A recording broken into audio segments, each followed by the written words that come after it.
Muito bem, boa tarde. Eu gostava de agradecer antes de mais ao meu amigo Gabriel Coimbra o amável convite para estar aqui presente. De facto, eu conheço o Gabriel há já mais de 20 anos e, portanto, o IDC Directions, que penso que é o evento de referência que a IDC tem no nosso país, fez há 2 anos, 25 anos, e é sempre um prazer.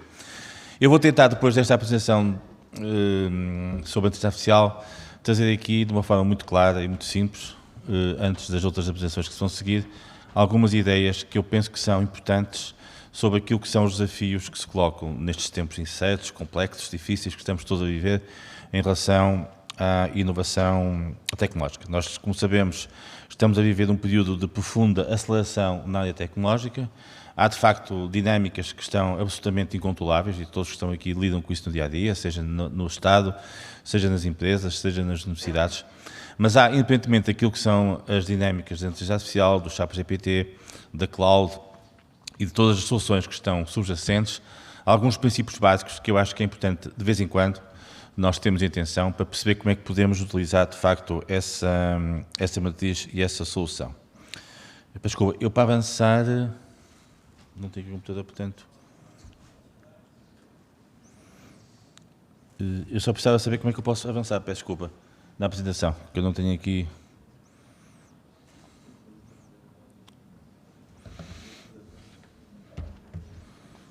Não está aqui. Se pudessem dizer como é que eu posso... está bem, muito bem. Se puderem passar aí é mais fácil. Portanto, eu vou falar de 5 tópicos fundamentais. O primeiro é o propósito digital. O segundo é aquilo que eu chamei confiança na utilização do digital, em termos de relações e de colaboração, porque eu acho que é muito importante, sobretudo para as pessoas que estão no dia-a-dia, é importante que haja um sentimento de que aquilo que estamos a fazer é bem feito e suscita confiança nos outros. A questão da competição e, sobretudo, sermos inteligentes na forma como utilizamos o digital nas nossas questões competitivas, a questão do valor que criamos e a questão da ética digital. Ora, continuando e passando agora ao propósito digital. Bom, a questão do propósito é um tema que parece relativamente simples e óbvio, mas acho que é um tema que está absolutamente na ordem do dia. Muitos dos que estão aqui devem ter ouvido falar nos últimos tempos, sobretudo depois da pandemia e daquilo que foram os efeitos que ela deixou nas empresas e na sociedade em geral, da importância de todos nós termos um propósito. E hoje fala-se muito no purpose, no propósito. O propósito enquanto pessoas, portanto, nós temos que ter um propósito, cada vez mais é importante saber aquilo que queremos fazer. É importante que as organizações e as empresas onde nós trabalhamos, elas próprias também tenham um propósito, e isso começa a ser cada vez mais evidente, sobretudo nestes tempos de incerteza que estamos a viver. E coloca-se uma questão muito clara que é, neste mundo em que o digital começa cada vez a ser mais importante nas nossas vidas pessoais, na vida das nossas organizações e, no fundo, naquilo que são as decisões que temos que tomar, o que é isso do propósito digital? Eu tenho aqui uma pequena nota a seguir que tem a ver um pouco com isto, ou seja, o digital tem que fazer parte da visão estratégica da organização e ser encarado como um acelerador de modernidade, inovação e eficiência. Isto é uma frase que foi citada por Bill Gates aqui há 20 anos, quando ele ainda era um dos responsáveis da Microsoft. E passando agora ao outro slide, eu tenho aqui um exemplo daquilo que, na minha opinião, é um caso paradigmático desta visão de propósito digital, que é a questão da convergência que está a verificar no digital. Como vocês sabem, hoje nós estamos a assistir a um ritmo muito acelerado de convergência entre aqueles que são os principais meios utilizados na área das comunicações. Portanto, seja ao nível dos mídia, seja ao nível da criatividade, seja ao nível das tecnologias, nós hoje somos deparados com uma aceleração do ponto de vista da informação que nos chega, que nos obriga a nós sabermos organizar a informação que temos. Por exemplo, a proposta agora do processo eleitoral que vamos ter no dia 10 de março e de outros associados, todos nós somos invadidos no dia-a-dia com e-mails, com notícias nos mídia, com o TikTok, com outras soluções. E, portanto, a questão que se coloca aqui de uma forma muito simples é importante que haja por parte de quem decide e de quem tem acesso à informação um processo de organização e de convergência inteligente da informação. Portanto, a primeira nota que eu gostava de deixar tinha a ver precisamente com esta questão muito simples e muito clara de nós assumirmos um propósito digital. Portanto, isto é muito importante. Pode não parecer, mas é muito importante. Numa altura em que as organizações são confrontadas com a necessidade de terem uma visão estratégica, de terem resultados, terem capacidade de atuação nos mercados, terem capacidade de satisfazer os seus clientes, terem reputação no mercado, o propósito digital é absolutamente crítico. Porque se o digital, como instrumento de criação de valor, não for devidamente assumido, vai ser cada vez mais difícil ter bons resultados. Portanto, eu deixava esta primeira nota. Um dos grandes fatores de sucesso na área da inovação tecnológica em 2024 e nos anos que seguem é o propósito digital. Todos temos que ter um propósito digital. Passamos agora ao segundo tópico que eu trago aqui hoje e passando agora ao outro slide, que tem a ver com a questão da colaboração. Vamos ver, o digital veio mudar muito a forma como nós colaboramos, ou seja, com a questão do trabalho híbrido, com a questão de hoje temos muitas reuniões em meios digitais, a forma como nós passamos a nos relacionar com os clientes, com os fornecedores, com os nossos parceiros, passou a ser completamente diferente. Hoje não vale a pena a uma empresa que trabalha no Porto ou em Braga vir de propósito a Lisboa para ter uma reunião. Pode fazê-lo através de um meio híbrido normal. Isso passa-se em termos internacionais no dia-a-dia das situações. Esta era uma prática que já tinha sido muito introduzida, como sabemos, das multinacionais, das grandes empresas multinacionais, a Microsoft, a Cisco, a Oracle, outras, já há alguns anos que tinham essa prática interna de promover a chamada colaboração interna através do digital. Mas com a pandemia nós tivemos esta grande novidade. Aliás, eu penso que foi uma das virtudes, no bom sentido, que a pandemia trouxe, foi de nós podermos passar a usar o digital de forma inteligente. Agora, a questão do digital levanta também um problema de confiança e um problema de colaboração e de confiança. E, portanto, em relação a esta matéria, eu diria que o digital, isto é uma frase do Elon Musk, como sabem, é um empreendedor de grande sucesso e que tem tido também uma intervenção muito forte nesta matéria, com a aquisição do Twitter e de outras situações. Portanto, o digital tem que se assumir como um espaço aberto de participação e colaboração, focado em objetivos claros e percepcionados como elemento de criação de valor. Portanto, eu diria que é preciso que, quando há aqui uma colaboração através do digital, que haja por parte das pessoas que estão no processo uma ideia muito clara daquilo que estão a fazer, de um sentimento de confiança mútuo e de que, de facto, estão a aportar valor em relação a essa matéria. E passando ao outro slide, eu trago aqui o exemplo, que é um exemplo que eu acho que no nosso país ainda não está suficientemente desenvolvido, mas que cada vez vai ser mais importante no futuro. Há uma empresa, uma empresa inovadora em Silicon Valley, que é a IDEO, uma empresa muito conhecida. Para muitos que estão aqui, ela é conhecida porque foi a promotora e a precursora do Design Thinking. Como sabe, o Design Thinking é um dos grandes instrumentos que hoje é usado nas empresas para formas de colaboração e formas de organização de processos. E a IDEO introduziu muito há 20 anos esta ideia da cocriação, que no fundo passa por as pessoas que trabalham numa empresa e todos aqueles que se relacionam com a empresa, fornecedores, clientes, passarem a ter novos mecanismos de colaboração e de criação de valor entre as empresas. E hoje isso acontece, né? Portanto, nós sabemos que hoje muitas empresas do nosso país e lá fora, como é evidente, sobretudo nesta área das tecnologias, têm esta capacidade de promover novas formas de colaboração e de articulação. Nesta matéria, muito importante, aquilo que algumas empresas em Portugal já começam a fazer, que é de pôr e de dar a possibilidade aos trabalhadores de uma parte do dia na semana poder ser dedicada a desenvolver novas ideias que muitas vezes acabam por ter sucesso do ponto de vista de negócio. E nós temos hoje muitas startups no nosso país, e algumas empresas até que já deixaram de ser startups, que cresceram à custa deste processo de cocriação. Passando ao terceiro desafio de inovação tecnológica.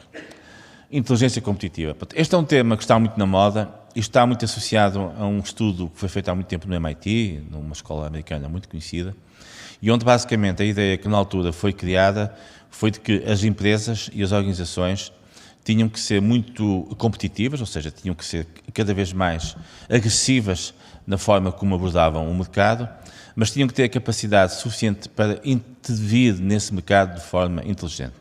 E aqui eu trago uma definição, para seguir o mesmo raciocínio, passando ao outro slide, do professor Thomas Malone, que aliás o professor Tibolé, que é um conhecido especialista em tecnologia no nosso país, cita muitas vezes, ele também esteve no MIT há muitos anos e também chegou a participar já várias vezes aqui nestes eventos da EDC, onde ele diz que o digital, o professor Thomas Malone, tem que induzir as organizações a promover uma agência de inteligência coletiva com foco em novos produtos e novos serviços. Portanto, o que é que isto quer dizer? Nós hoje estamos a ter, sobretudo nesta área da tecnologia, uma capacidade de promover novos produtos e serviços a um ritmo absolutamente incontrolável. Seja na área dos produtos propriamente ditos, seja nos smartphones, seja nas soluções de cloud, seja nas soluções agora de IA, as empresas multinacionais e algumas empresas de referência a nível nacional começam a ter uma capacidade de apresentação de produtos e serviços a um ritmo absolutamente acelerado. Mas é importante, e é essa a mensagem que o professor Tomás Valona nos traz, e que eu acho que é muito atual, que haja depois, por parte da percepção dos clientes e do mercado, daquilo que é o sentido de utilidade competitiva desses produtos e serviços.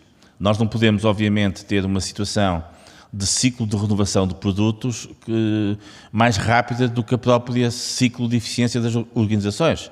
Eu vou dar um exemplo, a cloud, que é uma coisa que está muito na moda e, como sabemos, cada vez mais tem impacto nas organizações. A cloud está a ter um impacto, está a ter uma aceleração muito grande do ponto de vista dos serviços que está a prestar, mas muitas vezes o ritmo que está a decorrer é tão grande que as próprias organizações não têm capacidade interna para acolher essas soluções. E, portanto, aqui também tem que haver inteligência competitiva.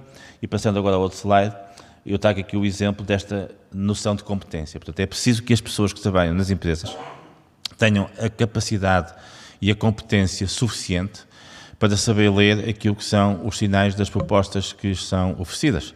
E esse é um tema absolutamente fundamental, porque se não for assim, corremos o risco de depois as soluções não serem adequadas e acabarem por introduzir um mecanismo de distorção. Este é um tema muito importante até no contexto da sessão que estamos a ter aqui hoje, do IDC Futurescape, porque cada vez mais no futuro o equilíbrio que nós vamos ter que fazer é entre oferta e procura. A oferta é cada vez maior, são cada vez mais as soluções que as empresas têm. Isso é muito positivo, é sinal de que as empresas estão a conseguir acelerar os produtos e os serviços que têm, mas depois é preciso que as empresas, do lado da procura, portanto, o Estado, por um lado, as empresas, por outro, as próprias entidades do ensino ligadas às universidades, tenham capacidade de percepcionar aquilo que é a utilidade e a capacidade que têm de atender isso. E para quem estudou economia, e penso que muitos têm essa informação, há um ponto fundamental na economia que é o ponto de equilíbrio entre a oferta e a procura. E no digital, aquilo que é o desafio que nós vamos ter no futuro é como é que vamos encontrar esse equilíbrio entre a oferta e a procura. Muito bem, passando agora ao próximo ponto, tem a ver com a questão do valor. Ou seja, um dos temas que tem estado mais na ordem do dia nos últimos anos é de saber como é que o digital veio alterar o conceito de valor nas empresas.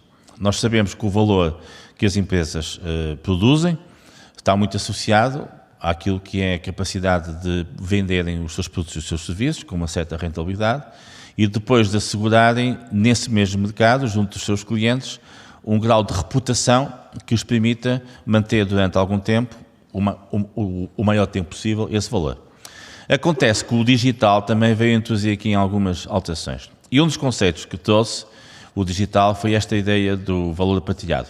Passando ao próximo slide, aqui a questão é que quando nós falamos em cadeia de valor de uma empresa e temos as compras, portanto, os fornecedores, a parte da operação, que é a parte em que no fundo produzem os produtos e a parte mais operacional, e depois a parte de ligação aos clientes, aos mercados, nós temos uma cadeia de valor que é um processo sequencial. Portanto, no fundo o que é preciso é comprar bem, bem significa comprar a preços adequados e em condições que permitam que as matérias sejam as melhores. Depois é preciso ter eficiência industrial e sabemos que na área das tecnologias isso é um processo cada vez mais evidente. E depois é preciso ter bons clientes, clientes que são fiéis, que têm qualidade, que são capazes eles próprios de ajudar a empresa a evoluir com as suas ideias e os seus conhecimentos. Com o digital, a cadeia de valor passou a ser mais rápida, porque a forma como nós nos relacionamos com os fornecedores, a forma como nós nos relacionamos com os clientes e a forma como nós internamente nas organizações passamos a ter uma maior capacidade de accountability daquilo que fazemos é muito maior.